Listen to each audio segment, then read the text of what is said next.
So I'm Zander, and I'm excited to be here today. Maybe introduce some of you to real-time data and streaming data, or maybe broaden some of your knowledge on the topic. So today, real-time data is all around us. Interacting on social media, whether it be messages or interactions, or the financial markets, or in manufacturing, where autonomous robots do a lot of the manufacturing today, creating data in real time, or even our vehicles, where knowingly or unknowingly, they collect some 25 gigabytes of data per hour, which is really quite scary and also shocking. Or in our devices we carry that are knowingly or unknowingly tracking us in our day-to-day lives. So the data is all around us, and companies today, leading companies today, are kind of leveraging streaming data as an advantage. And so I think it's really relevant for practitioners and developers and technologists in PyData Global talks to kind of learn about how we can stay relevant and excel by knowing how to work with real-time data. So before we go any further, a little further introduction to myself. So my name is Zander. I'm working on Bytewax. Bytewax is a stateful stream processor. It's open source and it's Python native. And we'll talk more about that later as a solution to real-time data. Outside of work, I'm a proud human and dog dad. That's my daughter, Zaya. If you're thinking about doing a startup or having a child, don't do both at the same time. It makes things a little harder. Outside of work, I like to get outside. This is in New Hampshire on Tuckerman's Ravine, which we lucked out on a windless day. If you haven't been there, it's one of the windiest places in the world. So we got really lucky. When I'm not in the Bytewax Slack channel, you can also find me in Santa Cruz in person. If you're here, send me a LinkedIn message and happy to grab a coffee. Okay, so that's me. We got that out of the way. So what are we doing today?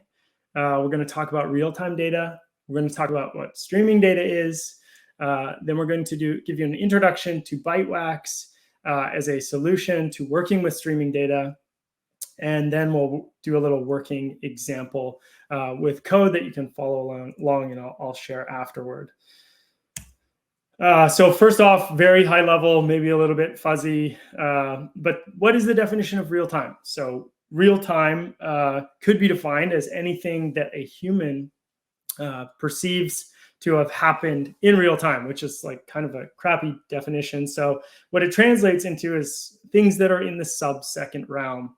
And depending on your application of whatever you're doing, it could mean closer to zero or closer to like happening instantaneously or not. What does that mean in the scope of data? So real time, in the world of data, real time means that the data is available for use as soon as it is generated, that the data is processed immediately, and that the data is made available to the consumer or whoever is the end user or end consumer of that data post-processing immediately as well. So all of this process needs to happen in a real-time and low latency manner. So that's great. We know what real-time data is. So what is streaming data? So streaming data is actually the technology or capability to enable real-time, but we'll get into that a little bit more. What I like to do when describing what streaming data is kind of use it as a comparison with batch. So the first thing we can look at is the data itself. So a stream of data is a continuously generated and unbounded set of data. Unbounded is kind of the key word there. We don't know what the end of the data looks like. In some cases, you don't even know when it's going to arrive. A batch of data, in contrast, is a defined, bounded set of data. And due to the nature of the differences in the data, we use different processing techniques and paradigms. And that led to stream processing and batch processing paradigms. Stream processing is effectively processing each data as it arrives, sort of one at a time, is like a loose definition we can use. Whereas batch processing is where you have that entire set of data and you're doing the processing over the whole batch. one of the nuances here is that both of these techniques could in fact provide a solution that is real time depending on your application. If you squish your batches smaller and smaller and smaller, you could get to a solution that happens in what is perceived to be real time, but it's not always the latency that you require. And there's some other nuances there. But at this point, you might be wondering, okay, if micro batching can solve the problem, why do I even need stream processing? So we're going to take a little like sidetrack here. Oh, we're going to reconnect this thing. I like to use generators, Python generators, as a little tool for kind of describing streaming data. It works for me. It's not a perfect way to do it, but it's a nice little example. So in Python, we have this idea of generators where it's an iterable type of object, and every time you request the next thing, it will provide you with what's available. And so we can kind of showcase this by making a little generator here called myStream, and it's basically going to yield out a random integer between 0 and 10, and we'll have this sort of fake stream of data. And you can imagine this could be a stream of sensor data, and it's just sort of like the temperature or something like that, if you want a more concrete way to tie that down.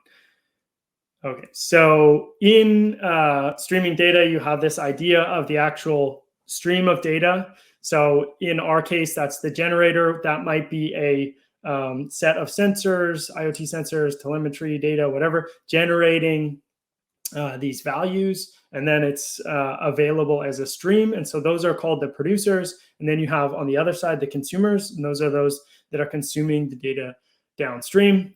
We can kind of stub this as a handle on our generator.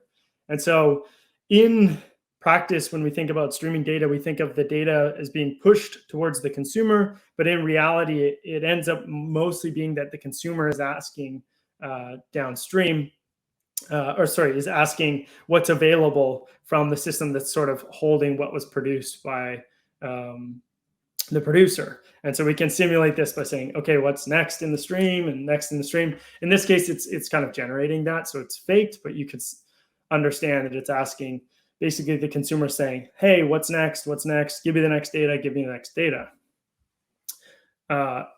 Now, the next step would be to process that data. For whatever reason, this is like a generally applicable thing. The same way you process batches of data, there can be so many reasons why you would process the stream of data. And it can be very straightforward. You may just want to take that stream of data and maybe enrich it or filter out something. Maybe you want to mask an email, or maybe you just want to divide the number by 2, which is what we've simulated here. So we can take our generator, and which is our stream, and we're just going to kind of iterate over it and modify the items one at a time. That can only get you so far. So at some point in your journey of using streaming data, you're going to run into the idea that you want to have an idea, you want to have a context of what has already happened before you get that next datum. And so that might be that you're looking to have a window over time, and you can say, hey, I actually want the average of how many average of the values over a window of time, or maybe you just want to collect a certain number of items and then reduce them. So you get these sort of slightly more difficult things to do. And we've wrote a little way to showcase a very, very simple example where we're just basically maintaining 2 values and then getting the mean of those values. And there you can see that. So we're kind of playing around with like a stream of data and the different things you can do with it. And you might, at this point in time, be thinking to yourself, okay, that's super easy. Why do I even need a stream processor? Why can't I just, do what we were doing right there and kind of loop over these generators? And it gets complicated rather quickly. So what would happen if we had many different sensors providing those values. And so we had many different keys. And whenever we did our computations, we actually had to make sure that the right data was added up or right data was accumulated for the right key. And then what if we needed to do a time-based window? So what if our values were provided with event time, or they weren't provided with event time, and we had to figure out system time or how to parse that event time and how to create a time-based window and all the edge cases associated with that. What do you do if it's a rolling window or a tumbling window or all the different types of windows? Or you might say to yourself, hey, I actually have multiple streams of data. How do I put them all together in the right way? And how do I reason about that? And then maybe you have a situation where you have a machine that crashed or your system crashed, and you need to figure out where you were in the stream so that you can start processing again. And what happened to all those averages that you were, or the accumulating values that you had going on for those different keys. And then finally, where it gets complicated and we get into the realm of distributed processing is, what do you need to do when things need to scale up? How do we make sure that the right data goes to the right node or process so our calculations are correct? So it's not the processing of one item at a time that makes streaming data hard. It's when we put all of those things together. And so that's why stream processors exist, and that's why Bytewax exists. Bytewax exists to provide a Pythonic way to process streams of data without having to worry about the complexity and the details that you probably started to imagine when I was listing them out there. So stream processors give us easy to use semantics to connect to streaming data sources and then process that data as windows or with joins or to filter and enrich it. And then also on how to scale our ability to have to process more data, so to increase the throughput. So at this point in time, I want to introduce Bytewax. I mean, I already kind of have through that, but I'll just kind of get more concrete here. So if you're not familiar with Bytewax, it's an extremely extensible data processing framework at a high level. It was designed to be streaming first with a Python native interface so that you can take advantage of the whole Python ecosystem. It uses a Rust engine. It's based on top of an open source Rust processing engine called Timely Data Flow. That allows you to do all those stateful stream processing capabilities that you want, windowing, aggregations, etc. And then it's easy to scale in a cloud native capacity, so you can run it on top of Kubernetes. And there's no like vendor lock in there. And then it's also has all the niceties around that you don't want to think about, like, hey, my node crashed, I need to recover, those sort of things. One of the additional nice pieces that I think differentiates Bytewax is that it can run literally almost anywhere. There are people running it today on Kubernetes or on single nodes or on Raspberry Pis or in like edge computers on ships and in aircraft. So that's, I mean, it was cool for me to see that become real. Okay, so on with how we're going to use Bytewax as a solution to some of these difficult streaming problems, or just to make life working with streaming data easier.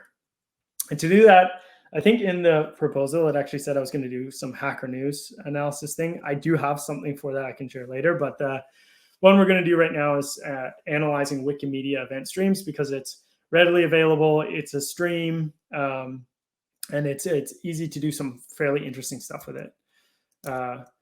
So if you're not familiar with Wikimedia's event stream, I'll just quickly show you what it is. So they have different parts of the API. One of those is like the recent changes. So these are people editing all the different Wikimedia assets. Clear events. And so you can see these fill up pretty good. It's not like anything crazy, but yeah, there's enough real-time data here for us to do something interesting. So we're going to make a streaming workload to understand what's happening on the Wikimedia recent events change log. So this is what we call, with Bytewax, we call this a data flow. A nice way to describe any data processing, whether it be batch or streaming, is through a graph. You've probably heard DAGs before, directed acyclic graphs. So it's a nice way to visualize and understand where you have a node for sort of each capability or transformation that you're doing. So in this case, we have a input node where we're actually streaming those HTTP stream events. And then we'll have a processing node where we do some deserialization, and then we're going to reformat the data so that we can use it in a window. And then we're going to accumulate our data in a window, and then we can understand it. We kind of simplified this example where we're just going to print it out from our output node, which is just a standard output. But you would, in a production system, you would move your data somewhere else where it can be retrieved by some other part of the application, or even just stored for later usage. All right, so now we're going to jump into writing some code, and then we can, or looking at some code, I guess, and then we can run this workflow. Unfortunate thing about sharing your whole screen is I can't actually see if there are questions or if I'm running out of time, but I think I'm still good here. So like I mentioned, stream processors provide semantics to describe how to connect the data sources, do some processing, and then how to write out to different sinks. So in Bytewax, there's an API for writing input, and there's also built-in input connectors. So you can connect to Kafka, WebSockets, HTTP streams. You can even connect to non-streaming things if you wanted to use it in a batch manner. But for this use case, we're going to connect to an SSE stream, which is the Wikimedia stream, and we're going to write a custom connector to do that. Or we're going to look at the code to write a custom connector to do that. So should all see my VS Code over here. Bytewax data flows for writing Bytewax data flows for stream processing is just like writing regular Python code, which is kind of nice. You do have to know some of the nuances of the API when you get into doing more advanced things like using the custom input and output connectors. The reason being is that the Bytewax processing engine is meant to allow you to do distributed processing, and so you need to have at least provide the ability for users to write input connectors that allow you to process partitions of data so that you can actually speed up your throughput. You can imagine in some systems you have the data is already partitioned. So in Kafka, for example, the data is partitioned by keys or something like that. So when you write a connector to achieve the highest throughput, you want to be able to have a separate worker for each one of those partitions so that you can maximize how much data you're processing. Okay, so that's like a total divergence. But so we've written a Wikimedia input connector here. What will happen in Bytewax is we're going to create a data flow object, and then we're going to use the input operator, which is a class method of the data flow. We're going to assign it this wiki source that we created up here. So behind the scenes, what Bytewax does is going to say, okay, what are the parts of this source? So what are the partitions? In this case, there's just one because it's an HTTP event stream. We can't have multiple partitions there. And then it's going to say, okay, cool. Now I want you to build the partition. So each worker will build its partition. We only have one in this case, but it's going to build that partition, which in turn returns this wiki partition. And the wiki partition is the actual code that describes how we're going to iterate through. So if you remember the generator, this is kind of like working like a generator. So this partition thing is going to have some handle into the stream, And then it's going to have this functionality that says, get me the next batch of data, whether that's 1 or whether that's 1,000. You can actually tune that. In this case, we're using an async library within this. So Bytewax is synchronous, but many libraries in Python are asynchronous. So this is a way to deal with the asynchronous library. So we're basically using a workaround to kind of batch up the asynchronous generator up here. And the generator itself is where we actually attach to Wikimedia's recent change. Okay, so that's like the hardest part. This is like, it's like starting on advanced. That's like the hardest part about Bytewax is making your own custom input. If we were just using Kafka, all we would do we would just write one line down here that just said like Kafka source and then my topic name. And that would be all we need to do. All right, so next up, I have to apologize. I can't see the chat or any of the questions, so I will work on those at the end. Hopefully I leave enough time because I can't answer them as we go. So the next part we want to do here is we want to take this data from Wikimedia. Oftentimes we're going to have to deserialize or parse that, and then we're going to prep that data to be used in the next steps. And when I say prep that data, it was what I mentioned before, that we need to get it in the right format for our window where we have the user key as the first part of our tuple, but I'll talk about that in a second. So we're going to use simple operators, and you'll see them in the data flow when we go back to the code. So map is like a one-to-one transformation. The way this works in Bytewax is you use the map operator and you pass it a function. And basically for every piece of data coming through, you're going to run that function. So every time we get a new event from Wikistream, the Wikimedia will use JSON loads to turn it from a JSON to a dictionary, and then we're going to key on user. So the reason we're going to key on user here, what we're doing is we're going to look at how many events a user does in a time window.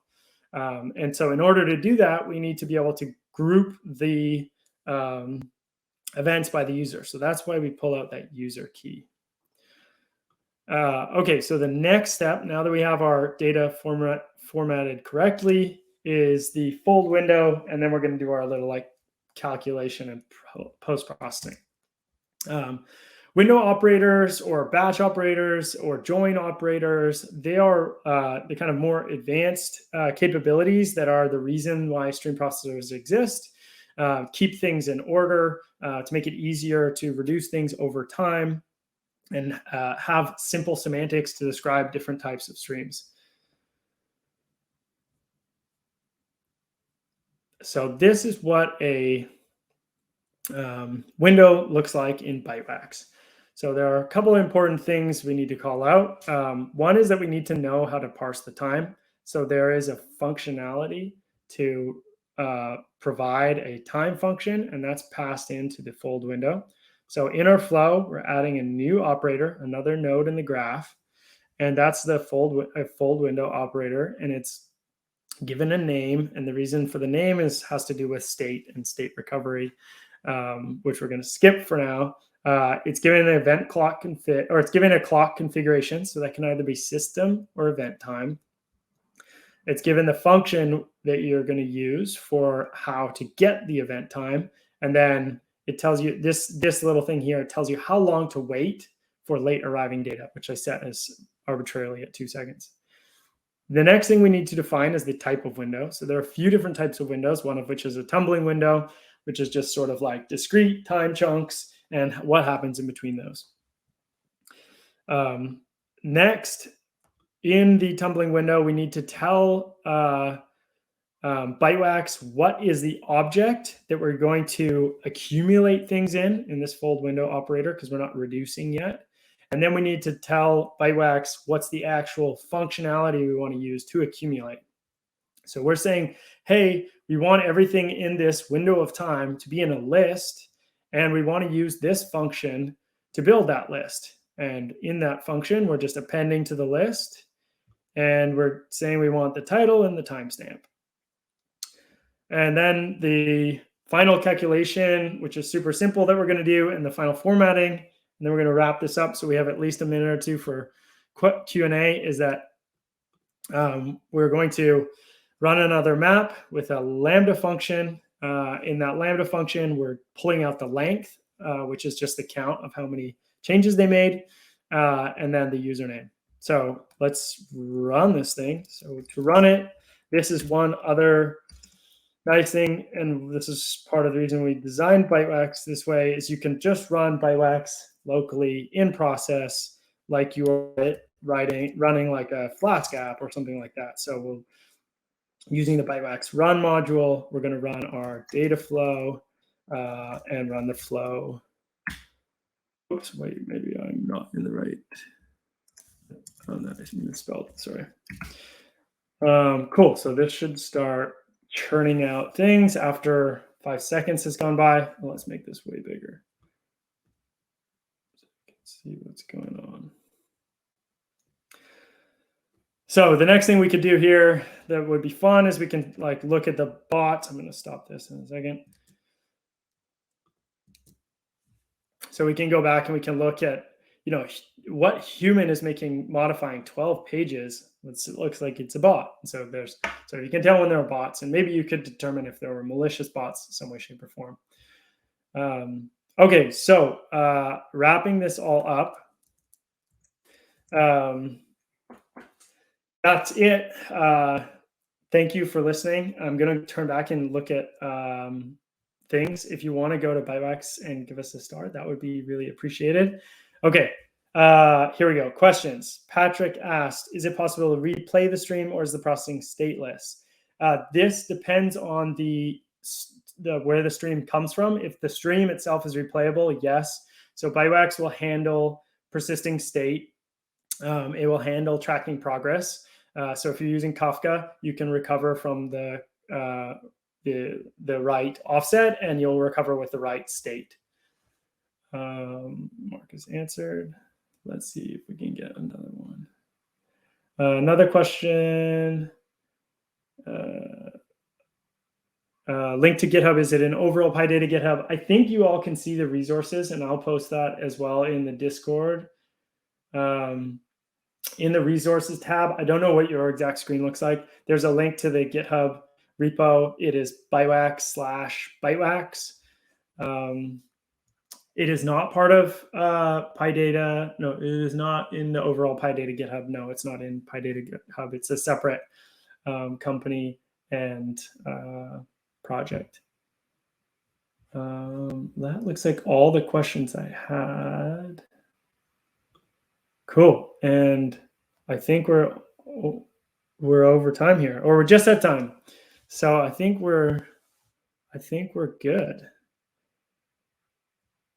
Yeah, I think you all will be going to your next session now. Thank you so much for coming. Yeah, see y'all later.